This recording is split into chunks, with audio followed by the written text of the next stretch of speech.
Diane Lassus, and this module is going to cover something that impacts almost every part of our adult life, but often isn't discussed enough, and that's managing credit and debt. Whether you're just starting to build credit or working on paying off debt, understanding how to navigate these systems is so important for your financial health. Let's start with the basics. Why does credit matter, and why should we care about debt? Credit gives us access to things that we might not be able to afford otherwise, like buying a car, paying for a college education, or even purchasing a home. Debt, when used wisely, can be a really important tool.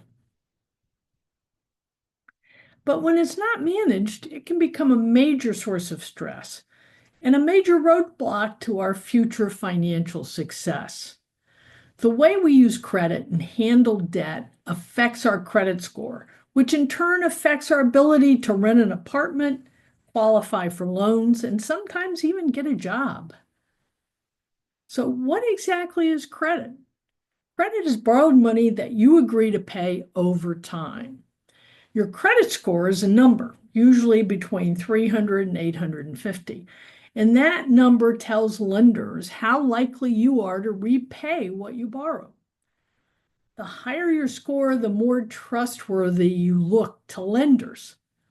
Your credit score is based on five key factors. The first is payment history. Do you pay your bills on time? The second is credit utilization. How much of your available credit are you currently using? The third is length of credit history. How long have you had credit? It takes time to build good credit. New credit. How often are you applying for new credit? How many credit cards is enough? And how many do you have? Types of credit. Do you have a mix like credit cards and student loans, maybe a car loan? This information comes directly from FICO. FICO is the acronym for Fair Isaac Corporation, as well as the name for the credit scoring model that they developed in Fair Isaac Corporation.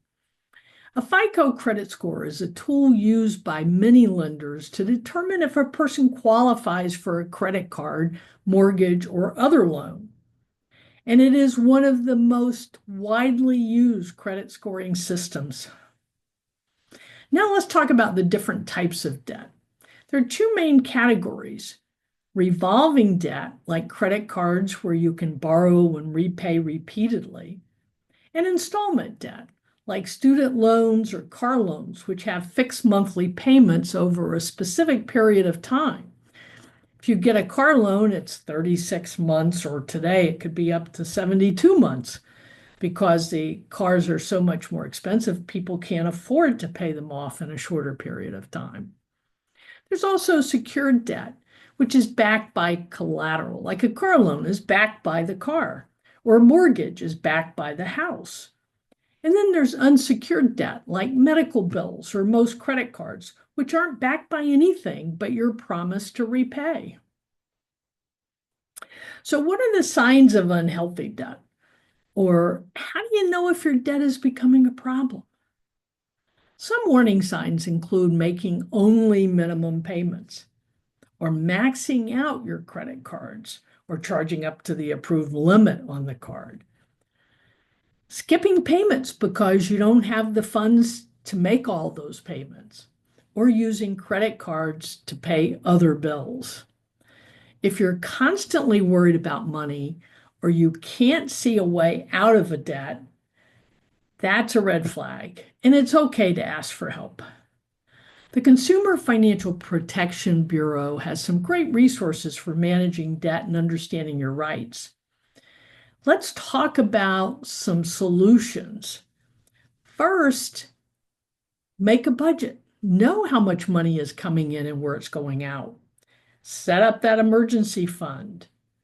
It's even more important when you have credit card debt that you're trying to deal with.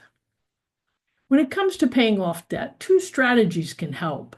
The snowball method, which is pay off your smallest debt first, It gives you quick momentum, a win, and once that card is paid off, you can double up on another credit card.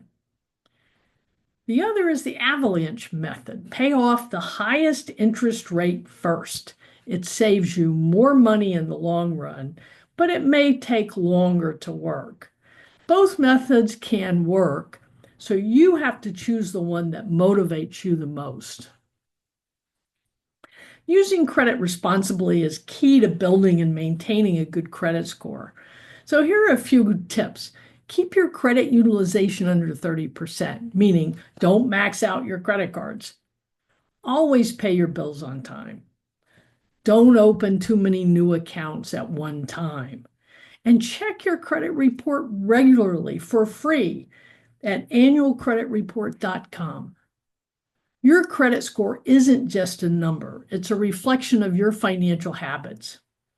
Thankfully, you don't have to go it alone. There are tools to help. Budgeting apps like You Need a Budget or YNAB. Credit monitoring tools like Credit Karma or LifeLock. Nonprofits like the National Foundation for Credit Counseling offer guidance, and reliable government websites like consumerfinance.gov and mymoney.gov. Let me give you a quick example. A friend of mine had over $10,000 in credit card debt. She felt overwhelmed. She started by creating a budget and then used the snowball method. Every small win gave her more motivation.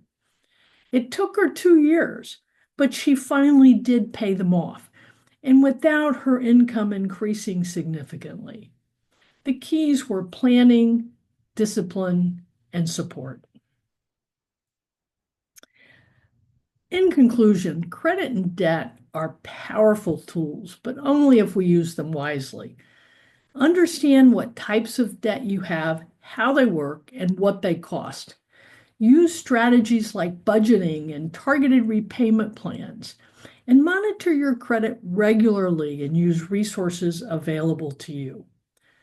Managing credit and debt takes effort, but it puts you in control of your financial future. And don't forget to check out Chapter 3 in the infographic guide to personal finance. Thank you.